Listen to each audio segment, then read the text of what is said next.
Yang saya sampaikan ini belum tentu benar, tapi nggak ada salahnya buat dicoba. Marketing sederhana untuk UMKM. Jadi yang pertama kita harus analisa dulu calon pembelinya, baik dari jenis jenis kelaminnya, kemudian usia, pekerjaan, minat dan daya beli.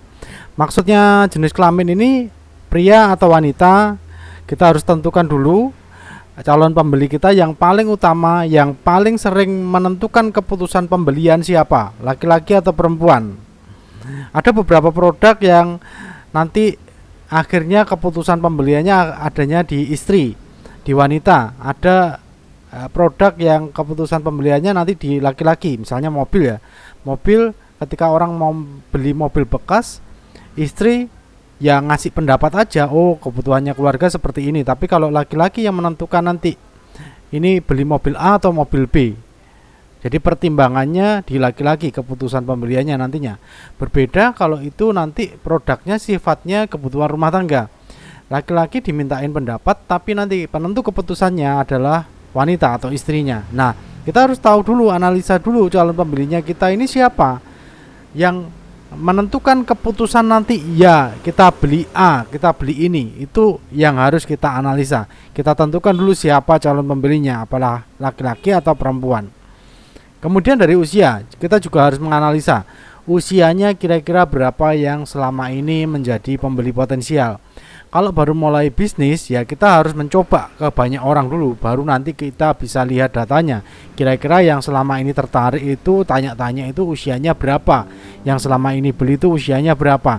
Nah, kita fokus sama orang di usia tersebut. Lalu pekerjaannya apa? Kita bisa lihat nanti pekerjaannya apa, kemudian ini berhubungan sama penghasilannya dia sama daya belinya ya nanti ya. Kita harus tahu, minimal tahulah. Kita cari tahu pekerjaannya rata-rata apa. Nah, nanti kita bisa lebih mudah nanti menjualnya. Kemudian minatnya mereka apa? Ada orang yang sama-sama berminat untuk rekreasi keluarga, tapi yang satu rekreasinya di tempat yang gratis, yang satu rekreasinya di tempat yang berbayar. Kira-kira untuk target penjualan lebih mudah yang mana? Orang yang suka ke tempat gratisan atau orang yang suka liburan atau jalan-jalan ke tempat yang berbayar? Tentu kemungkinan besarnya adalah orang yang sudah terbiasa untuk membayar, bukan yang cari gratisan. Nah, kita harus ketahui juga minatnya mereka yang di mana.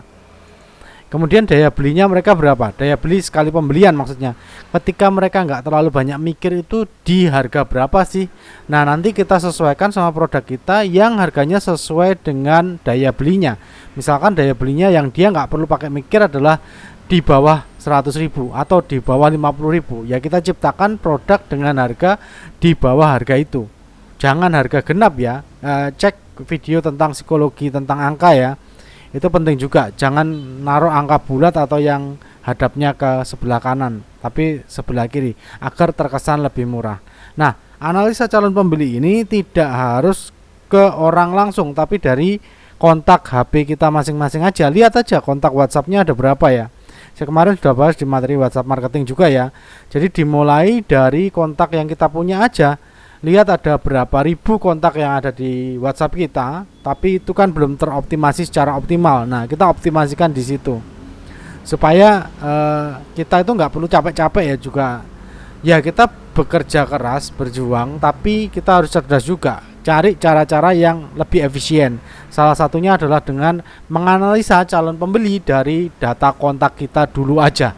Dari data kontak HP kita dulu aja. Baca-baca, kemudian kontaknya kira-kira kontak saya ini selama ini yang beli tuh rata-rata seperti apa sih, jenis kelamin, usia, pekerjaan, minat, dan daya belinya mereka. Lalu kemudian buat program promosi. Yang selanjutnya adalah buat program promosi. Kaitkan dengan program promosi yang sedang tren. Yang sedang tren saat ini apa? Dikaitkan produknya yang saat ini sedang tren. Kemudian yang paling murah. Program promosi dengan menonjolkan yang paling murah. Ini fungsinya apa program promosi? Untuk memikat orang supaya berhenti melihat dan akhirnya coba-coba dulu. Nah, kalau sudah yang tren, terus kemudian yang paling murah sudah, kemudian yang selanjutnya adalah yang paling stabil. Jadi ada produk itu yang tidak gampang hilang, tidak sesuai dengan tren, jadi tidak ada masanya ya. Misalkan nasi goreng, ya sudah, nasi goreng ayam sudah. Kalau mungkin kita pakai nasi goreng macam-macam ya, nasi goreng apa ya, nasi goreng nanas misalnya. Nah, kita jualannya di dekatnya orang-orang yang pekerja pekerja pabrik misalnya. Mereka nggak cocok dengan nasi goreng nanas yang aneh-aneh, ya sudah nasi goreng ayam aja. Itu produk yang paling stabil. Nah, itu nanti dibuat program promosinya, entah beli 2 gratis 1, beli 3 gratis 1, kemudian voucher diskon 10%, 20%, itu dibuat dalam bentuk program promosi. Tapi kita klasifikasikan jadi 3 model ya. Produk yang sedang tren, kemudian yang paling murah, kemudian yang paling stabil. Nanti ganti-ganti aja mana yang paling sesuai dengan bisnisnya. Lalu kemudian sosialisasi aktif. Nah, ini yang jarang dilakuin orang ya. Dia nggak bersosialisasi secara aktif, cuma menunggu pembeli. Kalau zaman sekarang mah kayaknya sih susah ya, kecuali produk kita memang sangat amat dibutuhkan. Kita memang harus bergerak untuk bersosialisasi. Yang pertama, gabung ke komunitas. Komunitas apapun silakan gabung. Kalau memang marketnya lokal ya komunitas yang ada di lokal tersebut. Tapi kalau marketnya bisa dikirim-kirim ya kita bebas mau gabung di komunitas manapun. Terus kemudian setelah gabung di komunitas kita harus partisipatif dan solutif. Nggak boleh menghina, nggak boleh menyalahkan, nggak boleh memicu perdebatan. Karena nggak ada gunanya buat bisnisnya. Buat apa coba kita menang tapi orang nggak respect sama bisnis kita, cuma memenuhi ego aja. Jadi tahan ya, ketika berkumpul sama banyak orang, tahan untuk berkomentar negatif atau menyalahkan. Nah, kalau memang nggak suka sama pembahasan dari grupnya, ya udah keluar aja, ganti grup yang lain atau silent reader. Jadi cuma baca-baca doang. Kalau ada yang setuju atau mau ngobrol sama salah satu anggota grupnya lebih intens, langsung dijapri, jangan ngobrol di grup. Kayak gitu. Oke, kemudian kalau sudah terjalin sosialisasi secara aktif, jangan lupa saling kontak WA-nya, saling save kontak WA-nya. Supaya apa?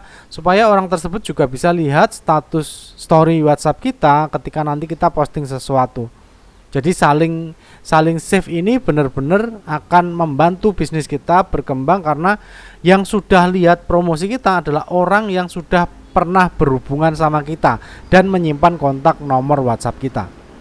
Oke, selanjutnya yang keempat adalah konsisten buat konten. Nah, jangan dipikir susah dulu. Kalau dipikir susah pasti susah. Kalau dipikir nggak tahu caranya ya nggak tahu caranya. Kalau dipikir gaptek ya selamanya akan gaptek. Jadi kita bisnis itu bukan hanya tentang modal, tentang kemampuan, tapi tentang mental kita. Mental kita berani nggak untuk maju terus membesarkan bisnis kita. Kalau enggak ya mending jangan jualan, jangan bisnis, ya kerja aja yang resikonya lebih minim, yang tantangannya lebih stabil. Tapi kalau kita sudah masuk ke UMKM seperti ini, ke bisnis seperti ini, ya harus siap sama tantangan-tantangannya. Oke ya. Jadi kalau kita pengen konsisten buat kontennya itu jangan ngawur, jangan asal ikut tren. Kita harus sesuaikan minat market kita apa. Yang di atas tadi kan, mereka punya minat apa. Misalkan minatnya adalah video lucu, ya kita buat konten yang tentang video lucu tapi ada kaitannya sama bisnis kita. Ya misalkan bisnis kita nasi goreng, tiba-tiba kita dapat pesanan tambah telur, kemudian pas balik telurnya jatuh. Itu sesuatu kegagalan yang bisa jadi lucu. Nah, nanti kontennya jadi bagus tuh seperti itu. Ini saya bahas juga di formula konten marketing ya. Jadi kita perlu konsisten itu nggak harus ngikutin tren terus kemudian kita berharap nanti viral videonya. Nah, buat apa viral kalau nanti pondasinya nggak ditata rapi, kemudian cuma satu aja video yang viral, terus yang lain nggak berkualitas, nanti orang juga penilaiannya gimana? Lebih baik konsisten, stabil, kita konsisten konten terus tiap hari, dan penonton video kita, penonton iklan kita, konten kita itu mereka puas sama kontennya dan respect sama bisnis kita. Kemudian mereka akan mempelajari bisnis kita. Nah, konten apa lagi selain tren ya?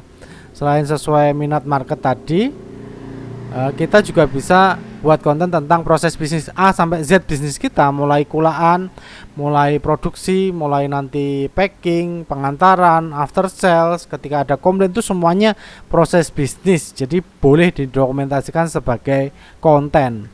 Nah, saran saya kalau konten itu sekarang yang video ya, model video pendek itu yang diperbanyak sebaiknya karena jangkauannya memang lebih luas. Lalu kemudian perbanyak bahan mentah untuk konten. Nah, karena setiap hari kita itu sebenarnya ada bahan konten, jadi ketika kita ada intuisi, wah ini kayaknya bagus nih untuk konten, ya udah rekam aja, foto aja.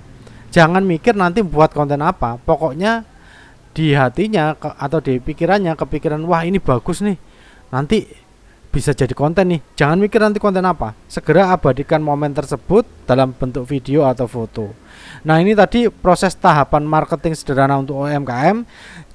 Jika ada pertanyaan silakan kontak saya di nomor WhatsApp saya di 085649768468. Terima kasih, semoga bermanfaat.